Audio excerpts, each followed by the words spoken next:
Hello and welcome to a brand new season of The Dish. I'm Nathaniel Rosenberg, and if this is your first time watching our show, then you're in for a wild ride. We are your source for pop culture news that happened like a week ago. And FYI, we take ourselves very seriously. Not! Welcome to The Dish. Ryan Reynolds may be smashing box office records with Marvel's newest superhero film, Deadpool, but he's also smashing patriarchal stereotypes in his promotion for the film. In an interview in Berlin, Reynolds talked about how superhero movies aren't just for men and knows that anybody, regardless of gender, can enjoy his new action-packed and hilarious flick. He mentioned that he felt it unnecessary to play up the film's romantic angle to attract a female audience. Ryan Reynolds, good-looking, funny, a literal superhero, and he champions for feminist ideals? I think he's a little too perfect. Get ready, Star Wars fans, because Disney just released a video production announcement, and it's disappointing. The 34-second clip got a lot of hype, but turned out to reveal nothing more than the fact that, yes, they are making an 8th movie, which we already knew. The teaser has a shot of a mountain, a disgruntled-looking Luke, and a powerful-looking Rey, which we all saw in The Force Awakens. It looks like we'll have to wait a little longer to get a good glimpse of what's next in America's favorite franchise. Am I the only one who caught Gwen Stefani faceplant during her live music video at the Grammys? I can't tell if it was staged or not, but either way, it was wild. What I do know for sure, though, is that her sweet new single is about country artist Blake Shelton, who she started recently dating. This relationship really makes me wonder what happens when the chairs are turned around on The Voice. Your favorite TV dad, Danny Tanner, got political in a sketch on The Tonight Show with Jimmy Fallon. The sketch featured Fallon doing his solid Trump impression, but curled up in a bed in the Full House household. Danny and the rest of the Tanner family explained to Trump why his policies are unfair. This is probably the first and last time we'll see Full House take on political satire, but we're glad the team had a chance to tell Trump how rude he really is. Now, while I go rewatch Gwen Stefani faceplant on live TV over and over and over again, we're going to take a short commercial break. When we come back, we'll see how Emerson students Wesley Embledge and Jake Bridgman and Professor Jared Gordon really feel about the Oscar nominations. Stay tuned.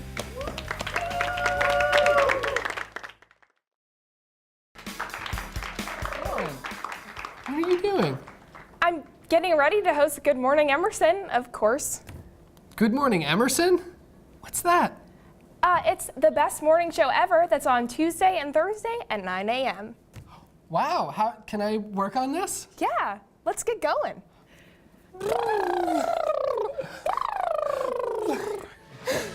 Red leather, yellow leather, red leather.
Welcome back to The Dish. Let's turn it over to our TV correspondent, Aiden, to see what he has for us in the small screen. Aiden? Thanks, Nathaniel. The Disney Corporation has decided that it's not anywhere done milking the Star Wars cash cow and has announced that a brand new show entitled The Lego Star Wars: The Freemaker Adventures will be coming to Disney XD this summer. That's right. We've reached the point where Disney is completely out of ideas for new Star Wars TV shows, so they've just decided to say screw it and make all the characters little plastic choking hazards. While this certainly isn't the most despicable example of the Star Wars series ignoring any and all logic just to find a way to sell more toys, That would probably be the Ewoks. It's certainly a little ridiculous that the little brick Star Wars fanfic characters are getting their own show and Jar Jar isn't. I mean, come on. Jar Jar's adorable. The kids all love him. The Disney Corporation is also hard at work milking their other cash cow, Marvel Comics, with the release of the first part of the trailer for the second season of their hit Netflix series Daredevil. You heard that right. Netflix thinks this trailer is so good that they've split the trailer in half and aren't releasing the second half until February 25th. While we can't speak for the contents of the second half of the trailer, the first half features appearances from two new characters, The Punisher and Elektra, which will help Marvel make even more money. Exciting television experiences for fans of Daredevil, both young and old. The new season drops March 18th. Josh Hutcherson, star of the classic children's film Firehouse Dog and beloved indie film series The Hunger Games, is set to star in Seth Rogen and Evan Goldberg's new Hulu exclusive comedy series Future Man. Set in a dystopian future, Hutcherson is set to star as Josh Futterman. Seriously, that's his name. A down-on-his-luck janitor who, after getting the top score in a video game, is given the chance to go back in time and save the world.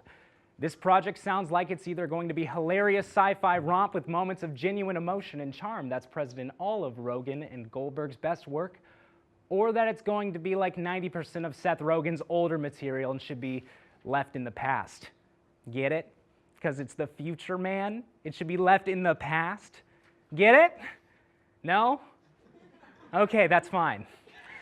The Simpsons are set to completely defy the laws of nature and air a live Q&A segment with none other than Homer Simpson himself. On May 15th, viewers will be able to tweet Homer questions using #HomerLive to get a chance to have Homer to answer your questions about the Simpsons universe and, I don't know, like dating advice or something. What I'm really curious about is how exactly they're getting an animated character to answer questions on live TV. Have they replaced their animators with robots? Did they discover a portal to an alternate dimension where the Simpsons are real? Did they bribe a friendly wizard? The world may never know. The future is now. For too long, the dream of using virtual reality to watch TV has been the realm of fantasy and gross arcades from the 90s. Now, in the year 2016, we've been given the first ever major virtual reality TV live streaming service in the form of a live stream of some NASCAR race. That's right. Despite the proverbial Venn diagram of people who care about VR and people who care about NASCAR being two completely separate circles, Fox Sports is starting to broadcast race car races in glorious virtual reality through a partnership with tech company NextVR. While this might not seem all that exciting now, it will be in a few years when the virtual reality makes the big leap from programming for your racist uncle to broadcasting real TV for normal people. On to some TV reviews. Love Twin Peaks but hate those easily understandable American accents? Try Broadchurch. This show is available on Netflix, and it's about the murder of a young boy in a tight-knit little village on the coast of Scotland. The murderer sends shockwaves through the town, secrets are revealed, and everyone is a suspect. It's a lot like Twin Peaks, but more grounded and without the supernatural elements. It stars David Tennant as a gruff, troubled detective, so it's a great way to get your fix of him after you finish Jessica Jones. And if you haven't seen Jessica Jones, oh my God, get on that! The only drawback is the weird shoehorned religious elements, like this one rando who can apparently speak to angels. It doesn't really fit in tonally with the rest of the show, but any problem Broadchurch has is made up for the fact that, oh man, it stars David Tennant. He's so cool, even with his weird Scottish accent. Next up, we have a small cerebral BBC anthology series, which was recently picked up by Netflix, with a deal to produce 12 original episodes, twice the amount already in existence. This show is Black Mirror, and if you watch it, you'll understand Netflix confidence. Often referred to as the Twilight Zone for the digital age, Black Mirror is an incredibly clever show that uses some light sci-fi from the near future to explore the darkest depths of humanity. Its inventive episodes explore uncomfortably plausible ideas like an eye implant that allows you to rewind your memories and project them onto a screen for all to see, or a software that compiles the social media and text conversations of a deceased loved one so you can simulate a conversation with them post-mortem. True story. Black Mirror's expertly crafted plot twists and revelations made me yell in excitement so much that my neighbor knocked on my door to make sure I was okay. I, of course, was not okay. I will never be okay, now that I have this ethical understanding of humanity's inherent lack of empathy. Give it a watch, it's a real hoot. Jeez Louise, I have some TV to rewatch. Back to you, Nathaniel. Thanks, Aiden. Sounds like Black Mirror really holds up a mirror to society. Let's go to Hollywood, where the Oscars will be taking place in a few weeks. Among the nominees are familiars like poor old Leo in The Revenant, up for Best Actor yet again, but also newbies like Jennifer Jason Leigh for her outstanding performance in Tarantino's The Hateful Eight. Here with us now is Jared Gordon, a professor at Emerson College, and Emerson students Wesley Embledge and Jake Bridgman.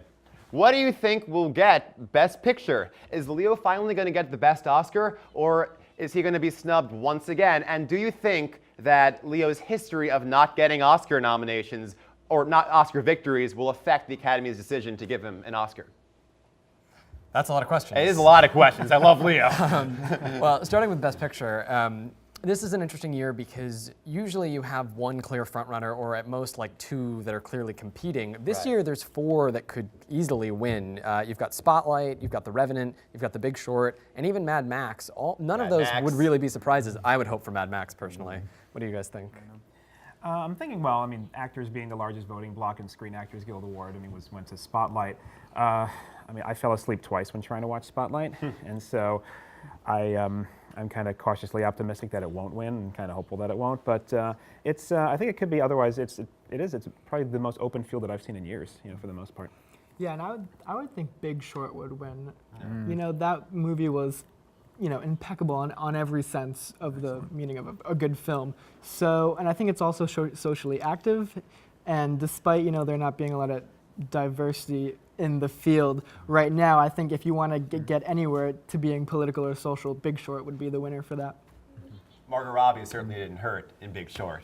True. Very true. What do you think about Leo? Do you think he's going to win the Oscar? And do you think that if he does win the Oscar, he'll deserve it? I think he will win it, and I am not excited for that. Yeah. I really feel this is one of his worst performances, and that it really doesn't showcase his strengths at all. I really don't buy him in the part personally. In general, I don't buy a lot of the movie. Right. And I'll be very disappointed if this is what he's remembered for as an Oscar winner, because he's such a great actor, but not here. I would agree. I mean, people like Daniel Day-Lewis, like Gary Oldman, who melt into the role. You forget that you're watching them. Watching The Revenant, I mean, it was watching Leonardo DiCaprio be cold and eating raw food, and I mean, it's like my cat can do that. And so it's a pity Oscar. Like you deserve it. It does not a Best Acting performance really make. Mm-hmm. Yeah, it sounds like if Leo gets an Oscar, he'll get it for being Leo. Yeah. Right. Would you agree? I would definitely agree. Yeah, there are films like Shutter Island and The Aviator. The Aviator, right? Or Wolf of Wall Street, his last nomination. And Wolf of Wall Street, right? Those are all significantly better performances. I mean, if you want to add a category for best grunts, and by all means, give it to Leo. But give it to Tom Hardy. Yes. Oh yes, yes. His world is fire and blood. Yeah. All right. I also, at least Leo has a Kid's Choice Award, right? That's the important one. Now we're going to move on to a game, some Oscars trivia. So let's see how well you guys know your Oscars nominees. Every answer is one of the Oscar nominees for Best Actor or Best Actress. So who worked as a bartender and a postman before finding acting work? Mark Ruffalo. Please, Leo. Please, Leo. Please, Leo. It's Michael Fassbender, actually. Fassbender. I would love to He'd be have a great him. bartender. Imagine him giving you advice as a bartender. He's the one who deserves Best Actor this year.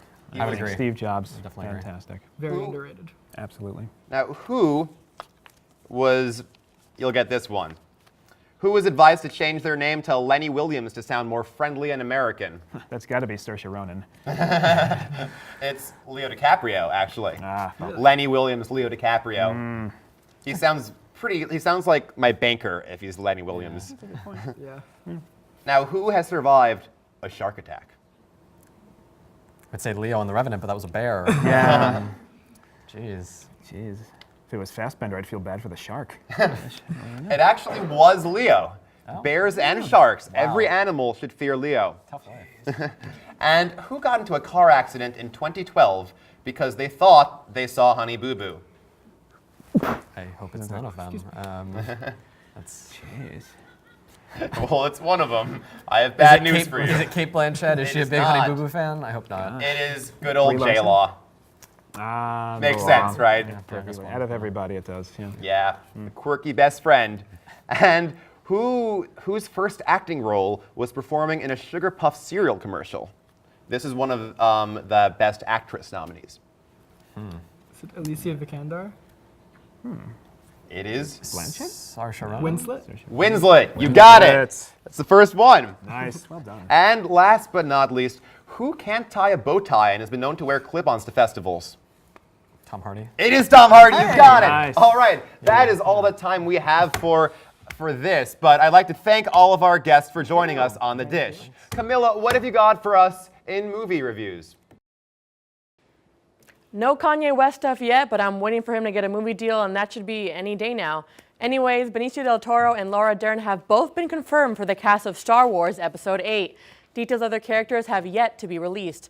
One theory holds that del Toro will in fact be CG'd into a reincarnation of Yoda, and Dern will be a stunt doubling for R2-D2, but that's just a theory. The new episode will be directed by Rian Johnson. Johnson previously directed 2012's Looper, which is even more confusing than Kanye's album release. Anyone doubting Johnson's directing abilities look no further than his 2006 masterpiece, Evil Demon Golf Ball from Hell. The short's demonic sports equipment, sadistic golf sequences, and an ending more frightening than Seth Rogen doing science fiction leaves us with no doubt that Episode 8 is in good hands. The dark side is strong and strange with Johnson. The Witch opens tonight, Roger Edgar's directorial debut. It tells the story of a 17th century New England family gradually knocked off by a demonic presence in the woods. Like the Blair Witch Project, without the videotape and more trees. The film was supposed to be filmed in New England, but none of the locations selected were scary enough, so much of the filming took place in Ontario. It makes sense, you know, New England, moose, Canada, elk. New England, no income tax, Canada, free healthcare. Scary stuff. Anya Taylor-Joy stars in a breakout role as the last child standing and has already begun to feel stardom's impact. Quote, people were staring at me with this like glassy-eyed look on their faces, and I thought, oh my God, it begins. It does. Welcome to the rest of your life being labeled as that creepy chick from that one movie with the goat. Deadpool opened last weekend, breaking just about every record it could. It beat American Sniper for the best Friday for an R-rated movie ever, and stole 50 Shades of Grey's title of most successful Valentine's Day opening. Thank the masses that a hero has arrived to save us from the militarism and softcore porn so corrupting our young viewers. What's that? Oh, I just received word that Deadpool in fact contains guns and breasts and may not be suitable for children. Also, Betty White gave Deadpool 4 Golden Girls. Secretary of State John Kerry visited Hollywood Tuesday to discuss America's image abroad with top studio executives. He tweeted, great combo with studio execs in LA. Good to hear their perspectives and ideas of how to counter hashtag Daesh narrative. Kerry's concerns about Daesh, also known as ISIS, and Hollywood are that the film industry is not sending the right message about U.S. military activities. Don't worry, John, Paramount is way ahead of you. Anybody heard about Michael Bay's latest film, 13 Hours, The Secret Soldiers in Benghazi? That is not a message to be misinterpreted. Gods of Egypt opens next weekend. The epic film stars Gerard Butler, Geoffrey Rush, and a whole heap of British people playing, you guessed it, Egyptians. Amazingly, Egyptians have never been white, no matter what we're told otherwise. The diversity issues weren't all that surprising, considering the total lack of diversity in last year's Shaun the Sheep movie. What was shocking was that Lionsgate actually put out an apology. It read, paraphrase, sorry Egypt, we forgot you guys aren't white. Our bad. Can we appropriate your culture anyway? Yeah, well, sucks for you. Gods of Egypt is out February 26th. Now, let's talk film reviews.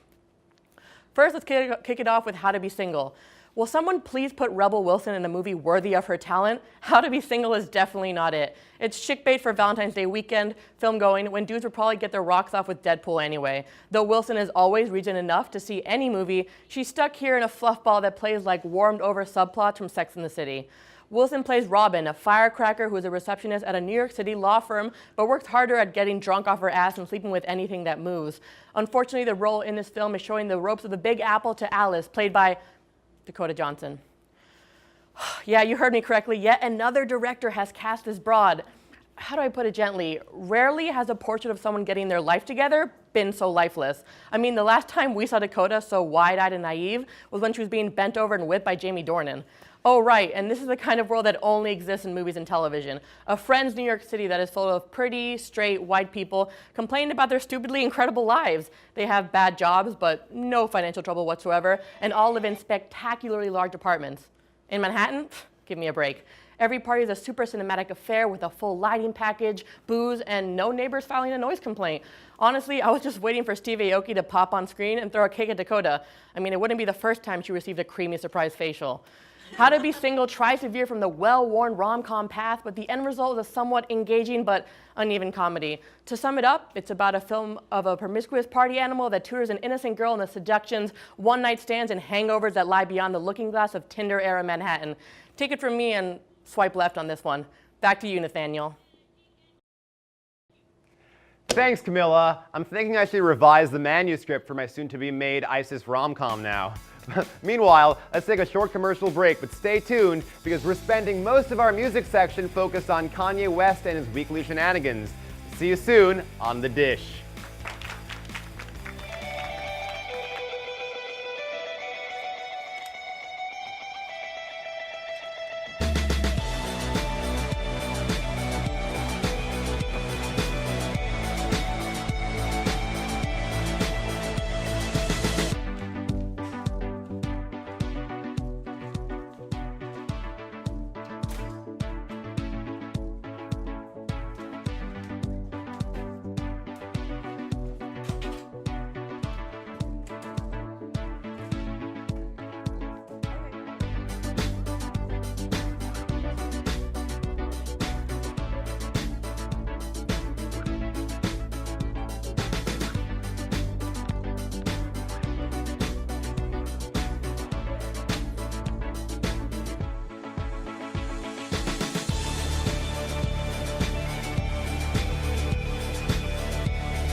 Place to go.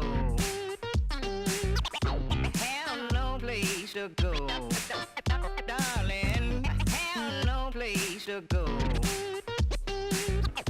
Have no place to go. Goodbye, baby. Welcome back! And we are throwing it over to our Kanye West expert, Danny. Take it away. I should definitely put Kanye West expert under the skills section of my resume. Anyways, Kanye West released his new album, The Life of Pablo, to the exclusive streaming service Tidal. Kanye West is also reportedly $53 million in debt. Are these two stories related? Who's really to say? Yeezy has been pouring millions into a clothing line based on the concept that people will buy dirty sweatpants for hundreds of dollars, so that might be a factor in his money woes. What we do know is that all you loyal Kanye fans had better watch out for that auto-renew you ignored in the fine print when you signed up for your free trial. Otherwise, you'll be locked into paying a reasonable price for access to every song ever.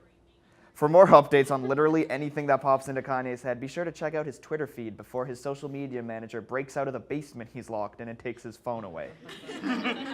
Men on the internet who felt threatened by Beyoncé's proud display of African-American feminine power turn out to be massive cowards. This is my shocked face.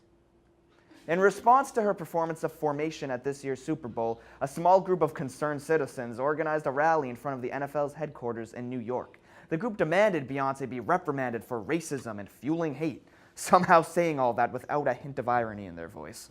I doubt any radical change in NFL policy is coming, as the group was able to gather up a commanding 5 people to show up. The group's leader blamed the rain for the poor turnout, which is understandable. I mean, we all want to tear down racism in our society with a powerful, unified demonstration, but if I have to bring an umbrella, forget about it. The Grammys were this week and gave us a lot to talk about. First off, we learned that Kendrick Lamar can burn down an entire building with his talent, and that Taylor Swift is going to take over the world.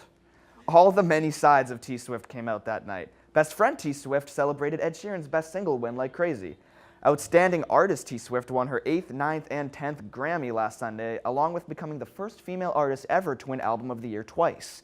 And a new T Swift emerged, expert shade-throwing T Swift. While accepting her 2nd Album of the Year award, Taylor said, "I want to say to all the young women out there that there are going to be people along the way who try to undercut your success or take credit for your accomplishments or your fame. Well, she could be referencing the recording artist who famously interrupted her acceptance speech in 2009 and who wrote the lyric, "I made that bitch famous." But her representatives deny she meant anything towards West. But if Yeezy does feel a bit slighted, I can recommend a great song to help him shake it off. It seems like there isn't any way to fix the bad blood between these two.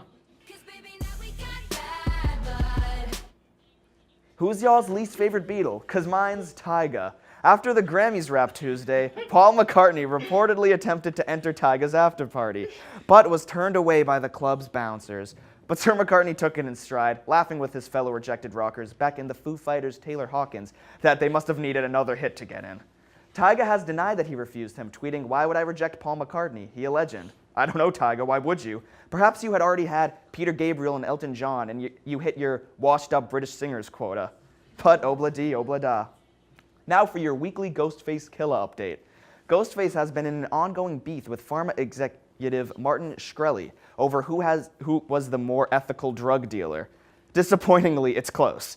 This all began when Martin, the drug executive who jacked up the price of life-saving AIDS medication, bought the sole copy of the latest Wu-Tang album, Once Upon a Time in Shaolin, for $2 million, and then posted a video blasting Ghostface, calling him the Michael Jackson nose kid. Ghostface has recently fired back with his own video in which he calls Martin a clown who killed people for money. Ghostface ends his video assault on him with a nifty infomercial for his weed oil product, Woo-Goo, which he claims can battle the effects of cancer. In case you were wondering, there was a moral side to take in this feud. Still, it would seem unwise for Shkreli to continue messing with Ghostface, as Wu-Tang wrote a song explicitly stating that they are nothing to mess with. Now let's move on to a review of our favorite Jesus Walks rapper's new album. After months of hype and not one, not two, not three, but 4 title changes, Kanye finally dropped The Life of Pablo. Well, sort of. The album was only released via the streaming service Tidal. In other words, this album is going to be super pirated by hundreds of thousands of people. Oh well, it's not like Kanye needs the money. Oh wait, he claimed on Twitter to be $53 million in personal debt. I know the feeling, Yee. I go to Emerson College. Kanye spent months hyping The Life of Pablo over Twitter, so it had a lot to live up to. I'm still not quite sure what to make of it. The album has deeply personal and introspective lyrics one moment, then lyrics like, "Now if I fuck this model and she just bleached her asshole and I get bleach on my t-shirt, I'ma feel like an asshole," the next.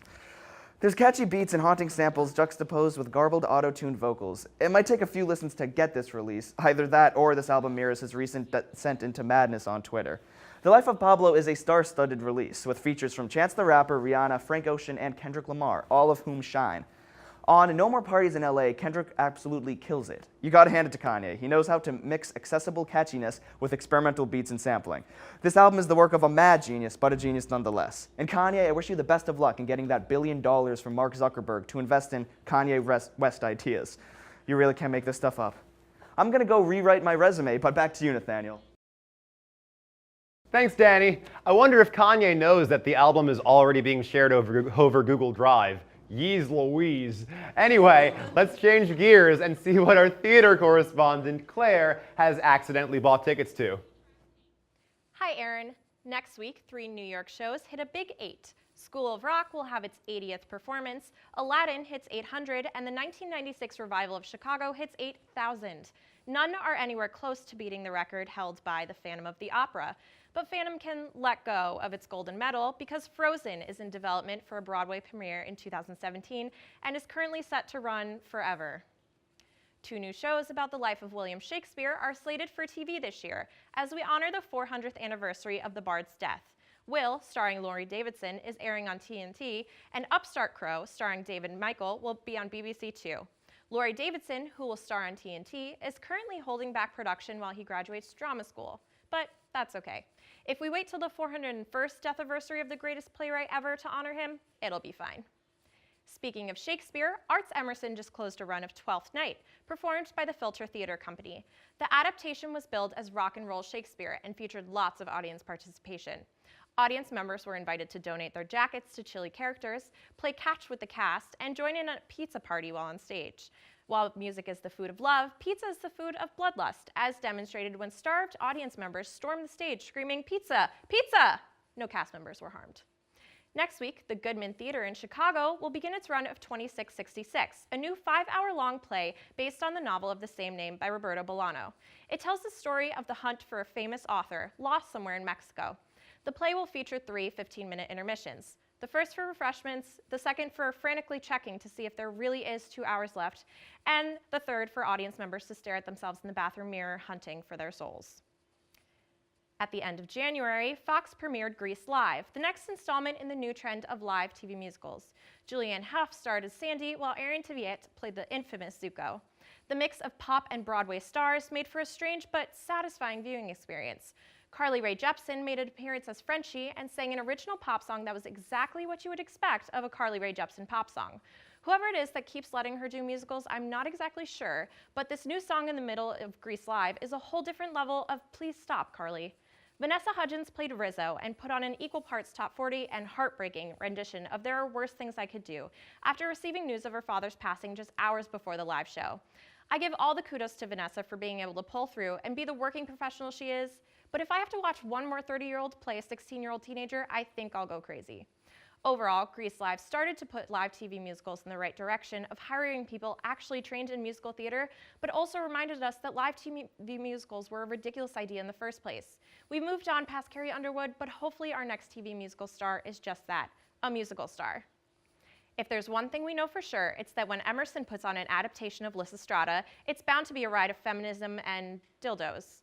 Lizzie Stratton is about a place much like here, where the economy blows, gender politics are shot, and the world is at war. Finally, one woman and her friend decide that the best way to take action is to not get any action, if you catch my drift. The show, which features a mostly female cast, is a brilliantly funny, well-acted, and clever adaptation of a classic comedy that you were more than likely forced to read in high school at some point. If you're into dildo dances performed to Meghan Trainor's Lips Are Moving, feminism by way of abstinence, and old women talking about sex, then this is the thing for you. It's a show that if you told your non-Emersonian friends about, they'd probably be concerned about where you're going to college. But for us Emersonians, this is just a classic example of a #SoEmerson production. Well, I need to go submit my name for the Hamilton ticket lottery for the 10th time, but back to Thanks, Claire. I really liked that bit about Carly Rae Jepsen. That's all we have for the dish this week. Or should we change the title of our show to The Kanye West Show? Sounds more accurate. Thanks for watching. We might have less Kanye West news for you next time, but honestly, you never know what he's gonna do. Will he run for president? He's crazy. See you next time on The Dish.